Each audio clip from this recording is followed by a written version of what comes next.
Hi, welcome to our series of Reading the Bible Daily in a Year with Mari and less. So today nos toca Numbers chapter 7, starting at verse 60 all the way to chapter 10, stopping at verse 10. Okay, so remember how yesterday Les nos dejó donde nos estaba explicando lo de las tribus and their offerings? So she stopped at tribe 8. A nosotros nos quedan, en este capítulo nos queda tribu 9 all the way to 12. Which day 9, it was the tribe of Abidan, son of Gideoni. Y'all, please excuse my pronunciation. And then day 10, Ahieser, son of Amishadai.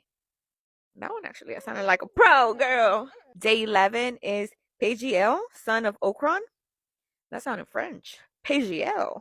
And then day 12, Ahira, son of Enan. Ahira, son of Enan? I don't know.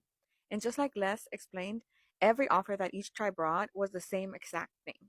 Nada más y nada menos. The same offering that each tribe brought was this: one silver plate weighing 130 shekels, and one silver sprinkling bowl weighing 70 shekels, both according to the sanctuary shekel, each filled with the finest flours mixed with olive oil as a grain offering.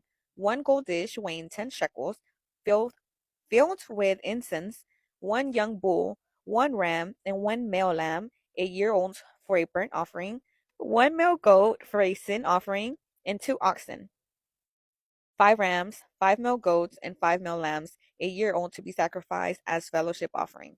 This was the offering of each tribe. Y ya al final de ese capítulo, it just basically mentions the total of everything that each tribe brought. Like, they added everything together. It also says that whenever Moses entered the tent of meeting to speak with the Lord, the voice speaking to him came from between the querubines, y'all, the angelitos chiquitos, above the atonement cover on the ark. And that's how the Lord spoke to him. Moving on to chapter 8. Okay, pues en este capítulo the Lord tells Moses and Aaron how he wants the lamps to be set up. It also explains that the lamp was made exactly like the pattern that the Lord has showed to Moses. Luego, the Lord tells Moses, hey, agárrame a todos los Levites from the Israelites, go get all the Levites from the Israelites and make them ceremonially clean. And they did exactly that. They grabbed the Levites, made them ceremonially clean, and they presented them to the Lord as a wave offering. It also mentions that this was the way that they set apart the Levites from the rest of the Israelites. And that's when the Lord said, the Levites will be mine. Luego dice que once they were purified, they were to work at the tent of meeting under the supervision of Aaron and his sons. The Lord le dijo a Moses que todos los hombres edades 25 y para arriba tendrían que trabajar at the tent of meeting. But y'all, once they were 50, they had to retire. Como quiera podían a esa edad, they could assist their brothers, but they could not be in charge of the job. Y ahí termina chapter 8, moving on to Numbers chapter 9. Y'all, este capítulo es sobre el Passover y cómo the Lord tells them to celebrate the Passover on the 14th day at twilight of the first month. And they did just that in the desert of Sinai. Pero some people were unclean and they went and told Moses, hey, what do we do? Like, do we celebrate it as well? Do we not? And then Moses said, hey, tranquilos, quédense quietos, voy a preguntarle a the Lord y él me va a decir lo que tenemos que hacer. Y ya the Lord le dice a Moses, no, sí, yo quiero que también celebren, pero que ellos lo celebren on the second month, on the day 14 at twilight, but it has to be on the second month. Pero he also said if someone failed to celebrate the Passover and they were clean, they just failed to do it, they would bear the consequences of their sin. También les dijo que they must include the foreigners living amongst them. And the same regulations go for both the foreigners and the native born.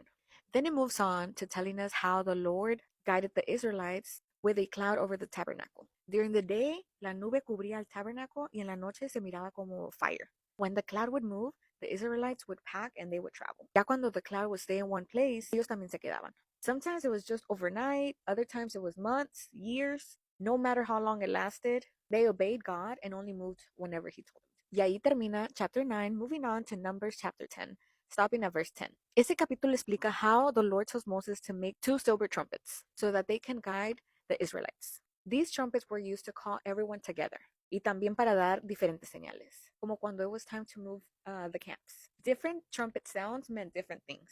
One sound was for calling the leaders, another was for moving, another was como una alarma during a war so that God could protect them.